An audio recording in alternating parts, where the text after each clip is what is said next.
सेठी साहब, ये जो पीएसएल की लड़ाई झगड़े हैं ये कब खत्म होंगे? पीएसएल के क्या लड़ाई झगड़े हैं? अब आप बताएं मुझे जरा। देखिए ना, वो कंपनी बनाने जा रहे हैं, वो मालिकाना हुकूक नहीं है फ्रेंचाइज मालिकान के पास। 10 साल के बाद वो कहते हैं हमें कोई पता नहीं कि अब क्या होना है। और आपको लगता है कि ये कोई इतनी अच्छी इस ब्रांड के लिए, इसकी डेवलपमेंट के लिए चीज़ें इतनी अच्छी नहीं हैं? नहीं, लड़ाई झगड़े तो नहीं होने चाहिए, मसले रिजॉल्व करने चाहिए। पीएसएल भी फुल टाइम इशू है, जैसे पीसीबी तो डबल फुल टाइम काम है, पीएसएल भी फुल टाइम काम है। अगर ऐसे मसले हैं तो इसको हल करना चाहिए। हमने तो बड़ा स्मूथली चलाया था सारा कुछ, इब्तदा से लेके आखिर तक। और अब मुझे पता चल रहा है कि जी 2 नई टीम्स लानी है इन्होंने। और इस वक्त मईशत का हाल इतना अच्छा नहीं है कि इतनी उसमें जूस है कि वो जो भी इन्वेस्टमेंट करेगा उसको रिटर्न्स मिल सकती हैं कि नहीं मिल सकती। मेरे से इन्होंने किसी ने कंसल्ट नहीं किया कि अगला मॉडल क्या है।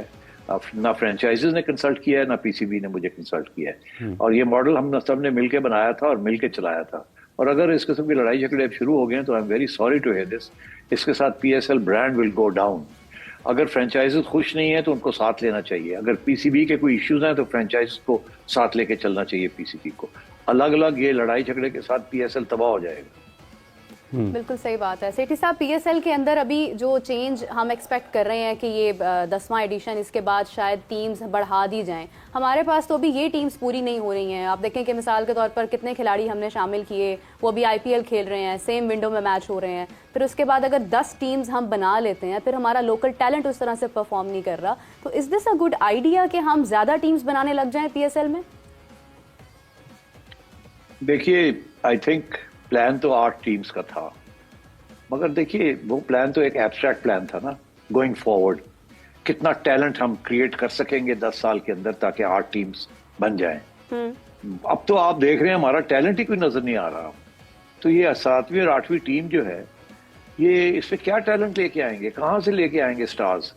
पीएसएल तो चलता है स्टार वैल्यू के ऊपर, टैलेंट के ऊपर, फिर फॉरेनर्स भी आते हैं उसके अंदर। और अगर आप अब नंबर, जैसे खान साहब कहते थे, रेलू कट्टे डाल देंगे 7वीं टीम में और 8वीं टीम में, तो फिर सारी डाइल्यूशन हो जाएगी ना quality of the tournament. Tournament तो अपनी क्वालिटी पे चलती है। तो मेरा ख्याल है ये सोचना चाहिए इनको, how they are going to deal with this. और दूसरा इशू एक और भी है जिसके ऊपर इनको सोचना चाहिए। अब ये पता नहीं कितनी महंगी बेचना चाहते हैं ये 7वीं और 8वीं टीम। सोचना चाहिए इसके बारे में, बिकॉज ये ना हो कि ये इतनी महंगी बेच दें कि नुकसान होना शुरू हो जाए सबको, क्योंकि मईशत चल नहीं रही है, स्पॉन्सरशिप्स मुश्किल से मिलेंगी इनको। और मैं समझता हूं कि इस वक्त इंटरेस्ट भी पीएसएल में थोड़ा कम होगा, ज्यादा नहीं होगा, बिकॉज एक तो आईपीएल के साथ चल रही होगी, दूसरा ये है कि आपके जो टॉप क्रिकेटर्स हैं उनकी स्टार वैल्यू आजकल गिरी हुई है। हाल ये है कि आपके स्टार क्रिकेटर्स जो हैं, जिनके जो करोड़ों रुपए लेते थे इश्तिहारों के लिए, मार्केटिंग के इश्तिहारों के लिए, किसी मल्टीनेशनल का इश्तिहार है या किसी और का, वो भी आज सोचते हैं 2 दफा कि इसका इश्तिहार चलाना चाहिए कि नहीं। लोग इतने नाराज हैं हमारे टॉप क्रिकेटर्स के साथ और इतनी रेपुटेशन गिरी हुई है। तो ये सारे फैक्टर्स सोच के इनको करना चाहिए आगे। ये जो 10th पीएसएल है, it should be the grandest PSL of all times. 10वीं सालगिरह should be a golden jubilee for that. मगर अगर ये ऐसे ना हुआ, प्रोडक्शन ठीक ना हुई, क्राउड्स ना आए, व्यूअरशिप गिर गई, स्पॉन्सर्स ना मिले और कोई हादसा ना हो गया, तो आई एम अफ्रेड आवाम नहीं माफ करेगी, ना पीएसएल की मैनेजमेंट को ना पीसीबी को। सेठी साहब, ये स्पॉन्सर्स का और ब्रॉडकास्टर्स का काफ़ी सारे मसाइल रहे हैं गुज़िश्ता चंद महीनों में। अगर हम देखते हैं, आपको लगता है कि 2 चीज़ें हैं। एक ये कि क्या आपको लगता है कि इस वक्त ये स्पॉन्सरशिप के एतबार से हम इसकी वो वैल्यू निकाल सकते हैं जो 10वीं एडिशन की होनी चाहिए? और इसके बाद आप ये भी फरमा दें साथ ही, क्या आईपीएल के साथ होने से आपको लगता है कि पीएसएल के लिए एक खतरा है या फिर ये एक चैलेंज है? खतरा भी है और चैलेंज भी है। अब मेरा ख्याल है मजबूरी थी, क्योंकि चैंपियंस ट्रॉफी हो गई पीएसएल के टाइम पे, तो इसलिए इनको आगे पोस्टपोन करना पड़ा। और फिर आईपीएल का ये एक स्लॉट था। बाकी फिर उसके बाद बहुत गर्मी हो जाती है, फिर हमारे बायलैटरल टूर्स का भी अरेंजमेंट्स हैं, कमिटमेंट्स हैं। तो ये तो मजबूरी के तहत हो रहा है।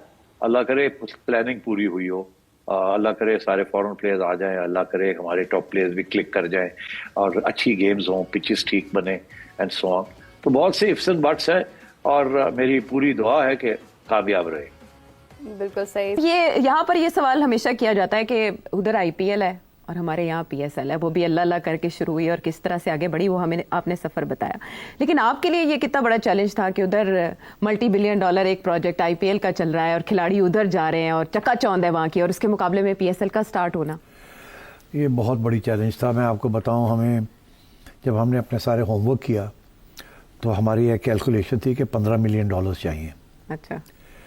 तो वो कैसे मिलेंगे, क्योंकि अगर अच्छे तरीके से करना है तो इतने पैसे चाहिए।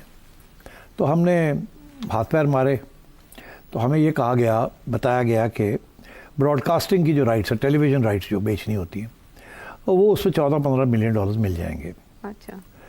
और तो उसके साथ काम चल जाएगा। तो हमने कहा ठीक है, बजट बना लिया हमने। जब ये वक्त आया बिडिंग का तो उस वक़्त अब मैं नाम नहीं लेता, मगर जो मेन बिडर्स थे वो आपस में मिल गए और उन्होंने कहा कि इन्होंने फंसाओ, इनके पास कोई चारा नहीं है और कहाँ जाएंगे ये। तो उन्होंने एक ही $2 मिलियन की बिड की, एक कार्टेल बन गया। अच्छा।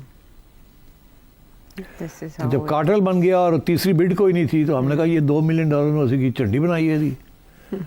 तो यकीन करें इतनी मायूसी हुई कि हमने कहा कि अब तो हो ही नहीं सकता फिर। और हमने सोचा कि हमारे साथ धोखा हो गया, हमारे साथ जैसे कहते हैं ना चाकू मारता है उन्होंने। और उसमें एक हमारा भी इदारा था लोकल और एक बाहर का इदारा था, उन्होंने हाथ मिला लिए और हमें बिडिंग नहीं करने। तो हम अब मायूस होकर बैठे हुए थे। तो फिर हमने सोचा अब क्या करें। तो हमने कहा कि यहाँ जो 1-2 टेलीविज़न चैनल्स हैं उनसे बात करते हैं कि आप आ जाएं, आप ख़रीद लें। अच्छा। तो उस सिलसिले में हमने एक लोकल चैनल जो है उनसे बात की। उन्होंने कहा हमारे पास लाइसेंस नहीं है स्पोर्ट्स का, आप हमें स्पोर्ट्स का लाइसेंस दिलवा दें गवर्नमेंट से तो हम ख़रीद लेते हैं $14 मिलियन की आपसे।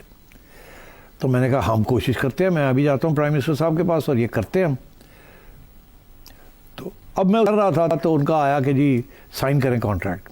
तो हमने जाके साइन कर दिया कॉन्ट्रैक्ट, तो कंडीशनल के जी हम आपको ले देते हैं राइट्स। तो आप वो क्या हुआ, अभी मैं अभी बातें ही कर रहा था राइट्स लेने की कि इनको दिलवा देते हैं राइट्स, वन ऑफ दे देते हैं, कुछ कर देते हैं। तो उन्होंने कहा नहीं जी हमने अपना होमवर्क किया तो हम तो $14 मिलियन नहीं दे सकते, हम तो 12 ही दे सकते हैं।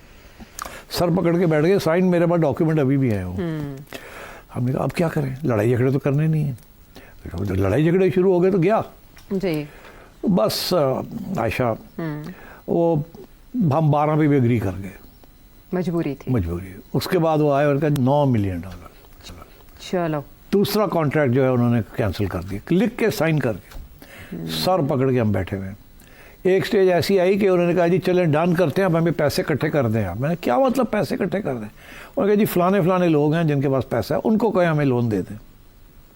अब सोचो तुम, वो एक और कहानी है जो कि जिसके डिटेल में यहाँ नहीं आपको बता सकता। फिर वो भी कोशिश की हमने, वो भी भाग गए, कमिट करके भाग गए। आखिरी स्टेज ऐसी आई कि कोई और चारा नहीं था, तो फिर हम उठ के कराची चले गए। हमने जाके वहाँ एडवर्टाइजिंग एजेंसियाँ जो हैं उनसे बराह रास्त बात की कि आप ख़रीद लें राइट सारे। अच्छा। अब बाकी प्रोडक्शन हम खुद कर लेंगे। पहले तो सारा कुछ ही बाहर वाले करते थे जी। प्रोडक्शन भी हम कर लेंगे, ये भी हम कर लेंगे, वो भी हम कर लेंगे, आप सारी कमर्शियल राइट्स आप ले लें। तो उनको कन्विंस किया, वो आ गए। उन्होंने कहा ठीक है, मगर उन्होंने और गिराया। हमने कहा इसी के अंदर हम कर लेते हैं। तो फिर बजट को आधा किया, उस बजट के अंदर हमने कहा हमने काम करना है। उसके बेसिस के ऊपर हमने नया एक फाइनेंशियल मॉडल बनाया। और फिर जब हमने कहा कि 6 टीमें होंगी, वो 6ठी टीम के लिए बिडर ही कोई नहीं था।